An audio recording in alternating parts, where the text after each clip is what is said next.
Zenith career hub में आपका स्वागत है। यदि आप हमारे चैनल पर नए हैं तो चैनल को सब्सक्राइब कर लें। आज हम लोग बिहार बोर्ड क्लास 10 सिविक्स के चैप्टर 1 लोकतंत्र में सत्ता की साझेदारी के कुछ वस्तुनिष्ठ ऑब्जेक्टिव्स क्वेश्चन को देखेंगे। आज का हमारा पहला क्वेश्चन है, भारत में कहाँ औरतों के लिए आरक्षण की व्यवस्था की गई है। आपको बताना है भारत में औरतों के लिए आरक्षण की व्यवस्था कहाँ की गई है। लोकसभा में, विधानसभा में, मंत्रिमंडल में या पंचायती राज संस्था में। तो भारत में औरतों के लिए आरक्षण की व्यवस्था पंचायती राज संस्था में की गई है। नेक्स्ट क्वेश्चन है, निम्नलिखित व्यक्तियों में कौन लोकतंत्र में रंग भेद के विरोधी नहीं थे। रंग भेद के विरोधी नहीं थे। मार्टिन लूथर, महात्मा गांधी, धावक टॉमी स्मिथ और जॉन कार्लेस, ये चारों रंग भेद के विरोधी थे। इसका सही आंसर है जेड गुडी। जेड गुडी लोकतंत्र में रंग भेद के विरोधी नहीं थे। नेक्स्ट क्वेश्चन है, इंडिका पुस्तक के लेखक कौन है। इंडिका एक महत्वपूर्ण विख्यात पुस्तक है। इसके लेखक मेगास्थनीज हैं। नेक्स्ट क्वेश्चन है, इनमें कौन सा कथन सही नहीं है। कौन सा कथन सही नहीं है। लोकतंत्र को सामाजिक विभेद से उत्पन्न समस्याओं के समाधान करने का सर्वोत्तम तरीका माना गया है। ये कथन सही है। लोकतंत्र में विभिन्न समुदायों द्वारा अपनी जायज मांगों को शांतिपूर्ण ढंग से सरकार के सामने रखा जा सकता है। ये भी कथन सही है, क्योंकि हम लोग शांतिपूर्ण ढंग से सरकार से अपनी बातों को सरकार के सामने रख सकते हैं। लोकतंत्र में सामाजिक विभेद का राजनीति पर गहरा प्रभाव अवश्य पड़ता है। ये भी कथन सही है, क्योंकि अगर समाज में विभेद होगा तो उससे लोकतंत्र खतरे में पड़ेगा। लोकतंत्र सामाजिक विभेद के आधार पर देश को खंडित करने में कारगर होता है। ये कथन सही नहीं है, क्योंकि अगर समाज में विभेद होगा तो उसके आधार पर देश को एक साथ किया जाएगा, न कि उसको टुकड़ा किया जाएगा। अर्थात इसका सही आंसर है, क्वेश्चन पूछा था कि कौन सा कथन सही नहीं है, तो इसका 4th नंबर का ऑप्शन कथन सही नहीं है। लोकतंत्र सामाजिक विभेद के आधार पर देश को खंडित करने में कारगर होता है। नेक्स्ट क्वेश्चन है, इनमें से कौन सा कथन बेल्जियम के बारे में सही है। बेल्जियम में एकात्मक सरकार की जगह संघीय शासन व्यवस्था अपनाकर मुल्क को जाति एवं भाषा के आधार पर टूटने से बचा लिया गया। ये कथन सही है। बेल्जियम में फ्रेंच भाषी बहुसंख्यकों ने डच भाषी अल्पसंख्यकों पर अपना प्रभुत्व जमाने का प्रयास किया। ये कथन गलत है। बेल्जियम करीब 3 दशकों में भयंकर गृह युद्ध की ज्वाला जल रहा है। यह कथन भी गलत है, क्योंकि बेल्जियम में गृह युद्ध हुआ था, लेकिन 3 दशक अर्थात 30 वर्षों तक गृह युद्ध नहीं चला था। बेल्जियम में सत्ता की साझेदारी में लोकतंत्र का तरीका अपनाया। ये कथन भी गलत, क्योंकि बेल्जियम में लोकतंत्र नहीं है। आइए इसमें थोड़ा सा समझते हैं कि एकात्मक सरकार, संघीय सरकार और लोकतंत्र क्या होता है। एकात्मक सरकार होता है जहाँ एक व्यक्ति का बोलबाला होता है। बंदूक के नोक पर या अपने बल पर सरकार चलाना, यानी सरकार एक व्यक्ति के हाथों में जब होता है तो उसको कहते हैं एकात्मक सरकार। संघीय सरकार का अर्थ होता है कि एक संघ बना के वहाँ के उस संघ के व्यक्ति किसी को हेड चुनते हैं और उस शासन व्यवस्था को संघीय शासन व्यवस्था कहते हैं। लोकतंत्र जिसमें वोट देकर सरकार को चुनते हैं, जैसे भारत में लोकतंत्र, क्योंकि यहाँ वोट देकर सरकार को चुना जाता है। नेक्स्ट क्वेश्चन है, इनमें कौन सा कथन सही नहीं है। नेपाल की राजधानी काठमांडू में एक अलग प्रकार की सरकार गठित की गई है। श्रीलंका की राजधानी कोलंबो में एक अलग प्रकार की सरकार गठित की गई है।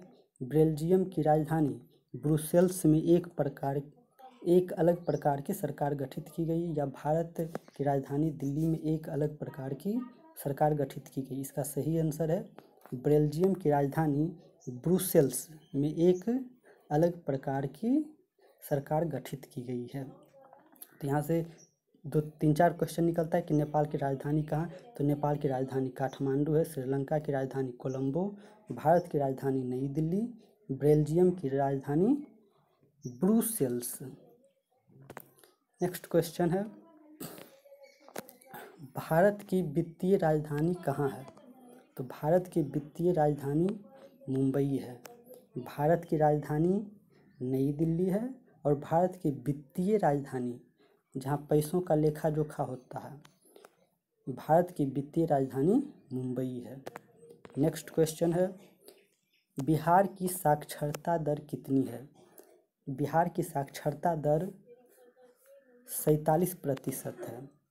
हमारे टेक्स्ट बुक यानी जो किताब हमको बिहार बोर्ड की तरफ से पढ़ने को मिला है उसके अनुसार 47% है, परंतु यह 2001 की जनगणना के अनुसार है। 2011 की जनगणना के अनुसार बिहार की साक्षरता दर लगभग 63% है। नेक्स्ट क्वेश्चन है, 2001 की जनगणना के अनुसार भारत में साक्षर महिलाओं का प्रतिशत कितना है? इसका 2001 की जनगणना के अनुसार भारत में साक्षर महिलाओं का प्रतिशत है 53.73। 2011 की जनगणना के अनुसार भारत का साक्षर महिला का प्रतिशत लगभग 65 से 66% है।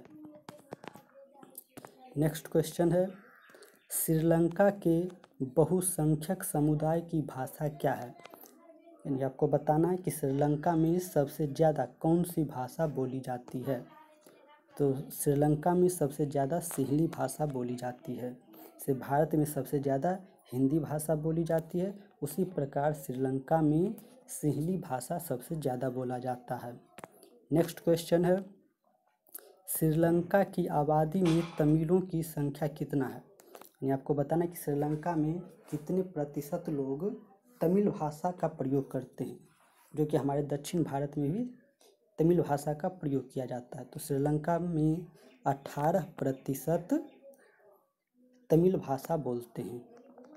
सबसे ज़्यादा बोलने वाले हैं वहाँ सिंहली भाषा, उसका प्रतिशत सिंहली भाषा का प्रतिशत है 74%, और तमिल भाषा है 18%। नेक्स्ट क्वेश्चन है, 15वीं लोकसभा में महिला सदस्यों की कुल संख्या कितनी है? 15वीं लोकसभा में महिला सदस्यों की कुल संख्या 59 है। हमारा नेक्स्ट क्वेश्चन है, अमेरिका में अश्वेत शक्ति आंदोलन उग्र रूप से कब उभरा था? तो ये उभरा था 1966 ईस्वी में। हमारा नेक्स्ट क्वेश्चन है, डरबन में नस्ल भेद विरोधी सम्मेलन कब हुआ था? नस्ल भेद यानी रंग भेद का नीति। तो डरबन में नस्ल भेद विरोधी सम्मेलन 2001 में हुआ था। हमारा नेक्स्ट क्वेश्चन है, भारत में वर्तमान में कितना प्रतिशत महिलाओं को संसद में प्रतिनिधित्व प्राप्त है? तो ये भी 15वीं लोकसभा चुनाव के अनुसार है, तो उसका प्रतिशत था 10.86। अभी हमने देखा था कि महिलाओं का संख्या था 59, और भारत में कुल सांसदों की संख्या यानी लोकसभा में कुल लोकसभा सदस्यों की संख्या 543 है। जब इसका हम परसेंटेज निकालेंगे 59 × 100 बाय 543, तो इसको सॉल्व करने पर लगभग 10.86 आ जाता है। हमारा नेक्स्ट क्वेश्चन है, बेल्जियम के किस शहर में स्कूलों में फ्रेंच बोलने पर रोक लगा दी गई थी? तो बेल्जियम का वह शहर था मर्चटेम। यहाँ के स्कूलों में फ्रेंच बोलने पर रोक लगा दी गई थी। इस प्रकार आज हमने कुछ महत्वपूर्ण ऑब्जेक्टिव क्वेश्चन को देखा। आप हमारे चैनल को सब्सक्राइब कर लें ताकि हम जो भी न्यू वीडियो अपलोड करें तो नोटिफिकेशन आपको मिल जाए। आपको ये वीडियो कैसा लगा कमेंट बॉक्स में ज़रूर बताएं, और यदि आपको ये वीडियो अच्छा लगा हो तो वीडियो को लाइक कर दें और अपने दोस्तों के साथ शेयर कर दें।